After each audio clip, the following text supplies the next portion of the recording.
কুয়েতে বাংলাদেশি ফল ও খাবারের জনপ্রিয়তা বাড়াতে এশিয়ান সুপার শপের উদ্যোগে দেশটিতে হয়ে গেল এক ব্যতিক্রমী প্রদর্শনী। সুয়েক পৌরসভায় আয়োজিত প্রদর্শনীতে প্রধান অতিথি ছিলেন পৌরসভার প্রধান নির্বাহী পরিচালক খালেদ সুলতান আল উসাইমি। এ সময় বাংলাদেশের ফল আমদানিতে সার্বিক সহযোগিতার প্রতিশ্রুতি দেন আমন্ত্রিত অতিথি ও কর্মকর্তারা। অনুষ্ঠানে বক্তব্য রাখেন বাংলাদেশ ক্রিকেট অ্যাসোসিয়েশন কুয়েতের সভাপতি জাহাঙ্গীর খান পলাশ, বাংলাদেশ প্রেস ক্লাবের সভাপতি মঈনুদ্দিন সরকার সুমন সহ বিভিন্ন সংগঠনের নেতারা। খাবার হিসেবে কুয়েতিদের পছন্দ খবুজ বা রুটির সাথে মাংস বা মাছ।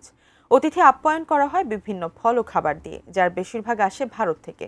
বাংলাদেশি ফল, খাবার ও মিষ্টিকে কুয়েতে গ্রহণযোগ্য করতে দীর্ঘদিন ধরে চেষ্টা চালিয়ে আসছেন সেখানকার বাংলাদেশি ব্যবসায়ীরা।